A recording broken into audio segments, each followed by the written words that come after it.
This video will show you how to do a mass-to-mass stoichiometric calculation. A mass-to-mass stoichiometric calculation is the most basic and fundamental of all stoichiometric calculations.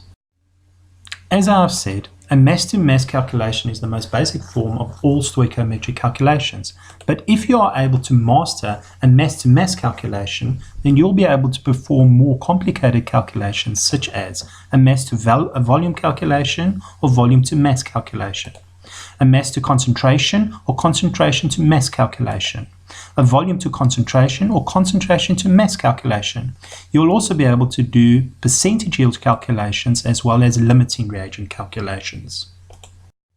In order to master mass-to-mass stoichiometric calculations, there are two things you need to understand beforehand. The first is that you have to be able to balance chemical equations. No stoichiometric calculation can be solved unless you have a fully balanced chemical equation. Secondly, you have to understand the concept of the mole. If you do not understand the concept of the mole, then these stoichiometric calculations mean very little other than just getting a correct answer.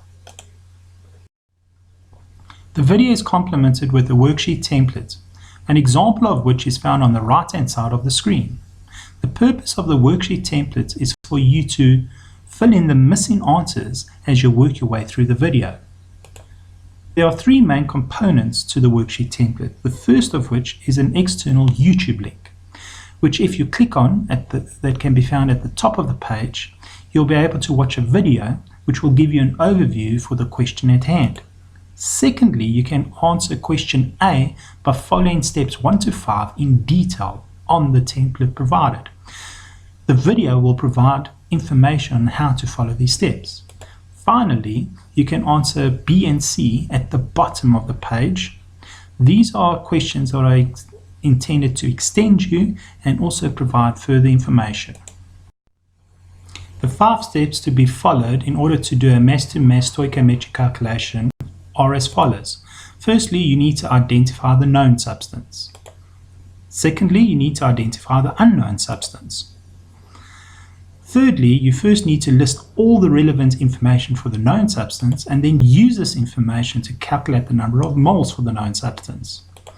Step 4, you need to compare the mole ratios of the known to the unknown. Use this information to calculate the number of moles for the unknown, before finally you list the information of the unknown substance, and finally answer the question where you can calculate the mass for the unknown substance. And now for the question. If you have 100 grams of hydrogen that combines with excess oxygen in order to produce water, then you will be able to use the mass of the hydrogen to calculate the mass of the oxygen used during the reaction. You will need a balanced chemical equation for this reaction.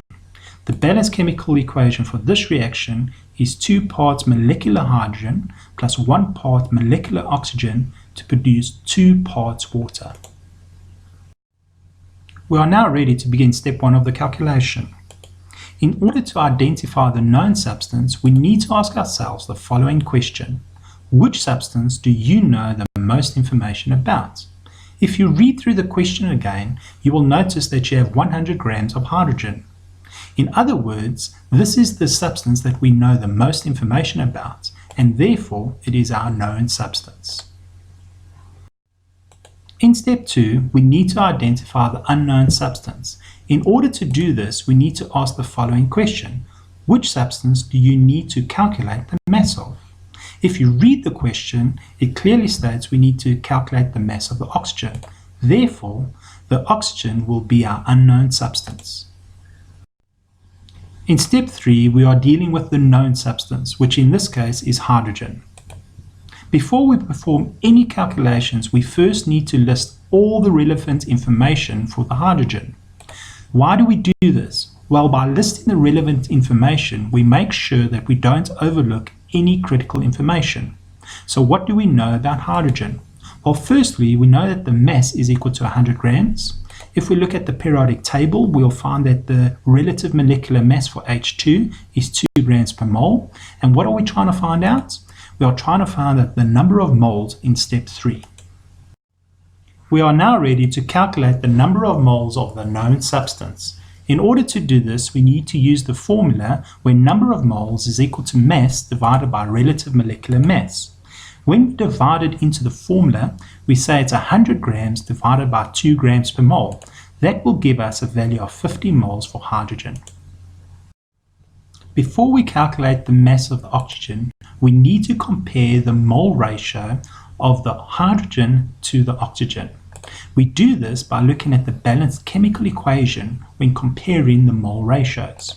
If we compare hydrogen to oxygen, we will find that from the balanced chemical formula, it is a 2-to-1 ratio. Once we have looked at the mole ratio, we can now calculate the moles for the oxygen gas. In order to do this, we can either solve it by algebraic manipulation, cross multiplication, or inspection. Because it is a 2-to-1 ratio, it means that you require twice as many hydrogen molecules as you do oxygen molecules. What does this mean when we do the calculation? Well, H2 to O2 is a 2-to-1 ratio. However, for hydrogen, there are 50 moles, so that requires to work out an unknown amount of moles for O2, which I've put as X. If we cross multiply, we will find that you're going to have 2x equal to 1 times 50. If you divide both sides by 2, that will give us an answer of 25 moles for oxygen. Now we can finally answer the question. But before we do it, we just need to list all the relevant information for the unknown substance now, which is the oxygen. Just remember, we do this so we don't overlook any critical information. So what do we know about the oxygen? Well, firstly, we know that the number of moles is equal to 25. We've worked this out in step 4. We also know the relative molecular mass for oxygen is 32 grams per mole, and we want to work out the mass of oxygen. We are now ready to calculate the mass of the oxygen. We do so using exactly the same formula as we did in step 3. In order to do this, we now manipulate the formula so that we have mass equal to the number of moles multiplied by the relative molecular mass. Then we take the 25 moles of oxygen multiplied by its relative molecular mass, and we get a final answer of 800 grams for oxygen.